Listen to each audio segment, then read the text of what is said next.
Hey y'all, I'm Lachlan, and in today's video, I am going to go over the games that I played as part of Steam Next Fest. That was last week, and today is actually the last day, I believe, for most of the games, so you can go play the demos over there if any of those are still available. But very quickly, like, subscribe, and hit that notification bell. If you enjoy my content, want to see more anytime that I post, make sure to ring that bell. So yes, I played over 10 at least games last week and over the weekend of games that are supposedly coming to Nintendo Switch, so don't worry, I made sure to play games that were specifically coming to the Switch because that is my console of choice. But I went through and played all the games that I thought would be cozy, and I have 7 to show y'all today that do in fact make the list in my opinion. Now, I will add a caveat here. I assume most of these games are still in early development and have some issues that still need some ironing out. In fact, I will cover some of those issues with some of the games that I did play. So let's get into this list. We are going to go in order of importance in regards to which one I would say number 1 all the way down to number 7.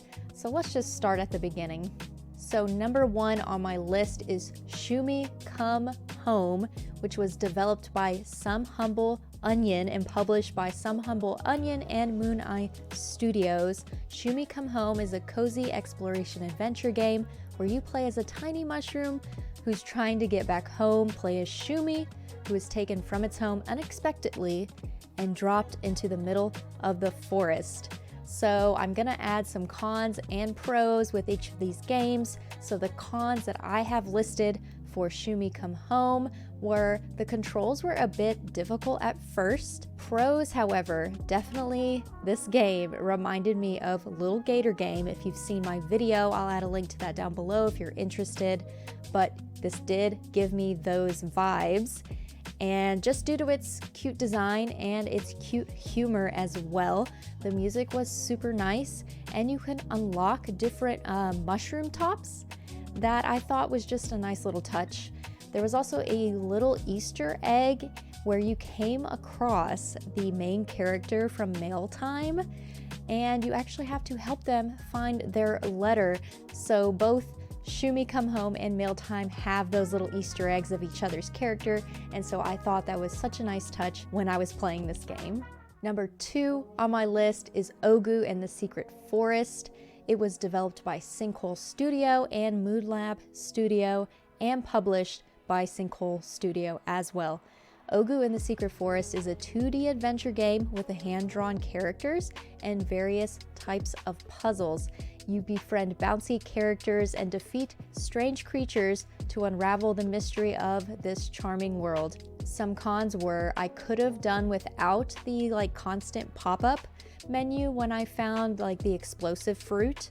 So in the very beginning, when you first find some of the items in the grass and things, one time the pop-up will come up with each new item that you find, but however with the explosive fruit little quest you had to do, it came up every time, which I thought was a little much. Also, the fishing was super hard, in my opinion. You had to button mash to catch the more difficult fish. The ones that were super easy to do, you just had to time it right and you quickly loaded them up in your little net. However, if it was more of a difficult fish, you basically had to mash Y or X depending on which controller you were using. Pros were it definitely gave me Sanrio vibes, which I personally love, and it had some adorable little cutscenes, and the unlockable headgear was also a nice touch.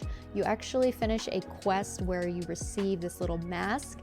I didn't wear the mask, but I did buy a sunflower headband that I did walk around with after I bought it from one of the little shops. So I thought the little unlockables for that was super cute. And then obviously the music was super nice as well. Number 3 on my list is Pixelshire. It was developed by Kappa Bits and published by Merge Games. You build the town of Pixelshire and grow your community in a unique RPG sandbox, which mixes life sim elements with town building, exploration, and combat. Express yourself by planning the town to your liking, master trades, get to know your neighbors, and explore the continent of Arcadia.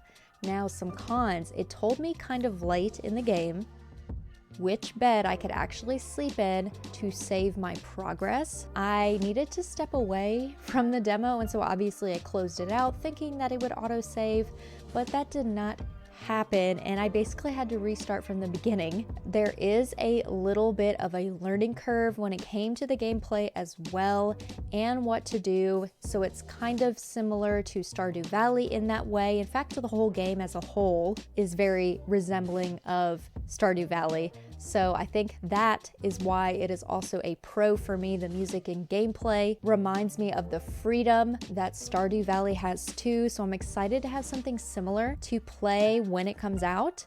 The demo seems very long actually, which is a pro for me because some of the others that I played seemed very short, and I actually didn't get through the entire playthrough of the demo as well during the time that I was playing it. I had several games to play, so I didn't have time to finish the whole demo, but it was a lot longer than all of the other demos on this list. Number 4 on my list is Mika and the Witch's Mountain. It was developed by Chibig and Nuke Fist and published by Chibig as well.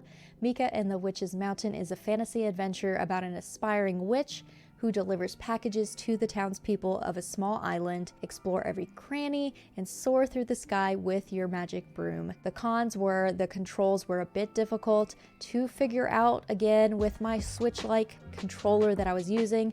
It could have been a me problem. I probably could have done better if I used maybe like an Xbox type of controller, but I do have like a third-party Switch Pro controller that I used for the games that I was able to use a controller with, which I tried to do for a lot of the games, but with this one it was a bit difficult to figure out.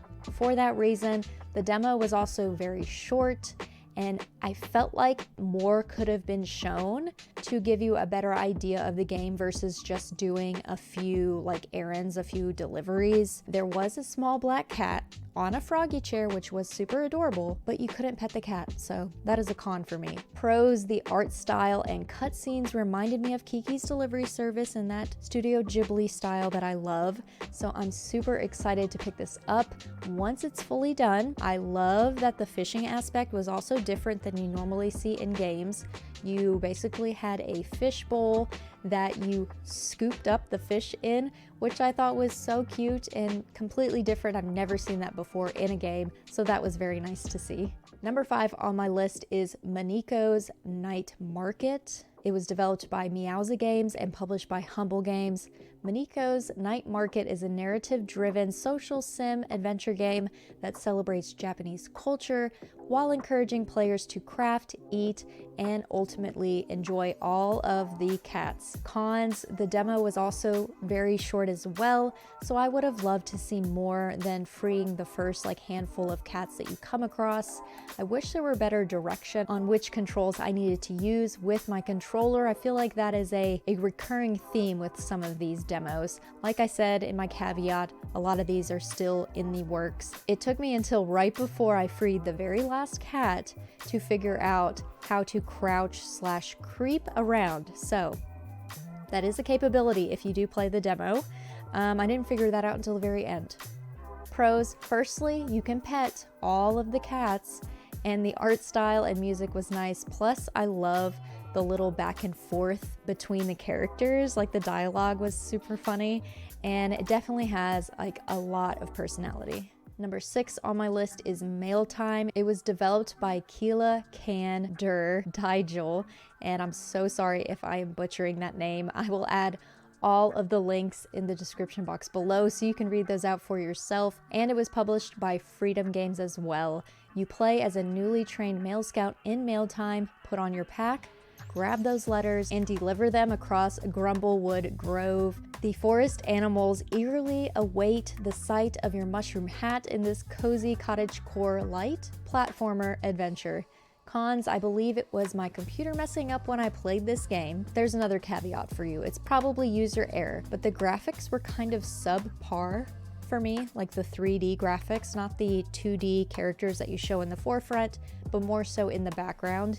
I watched AJ's video where they also played, and I'll add a link in the description to their YouTube video. That way you'll get a better grasp at how the graphics could look if you have a better computer to play on. Graphics aside though, the controls were a bit difficult too. I always felt like the jumping was a bit touchy, like I always would jump too far or I wouldn't hit the platforms quite right. So I felt like that could use a little bit of finagling as well. Pros, I love the customization options at the very beginning when you were picking your character and naming it. And you can also pick your pronouns, which was super nice. And just like Shumi Come Home, you will come across Shumi in mail time as well, where you help find their missing gems that they're looking for. And so another one of those Easter eggs that is just super nice. And then number 7 on my list is Mr. Saitou, developed and published by Laura Shigehara.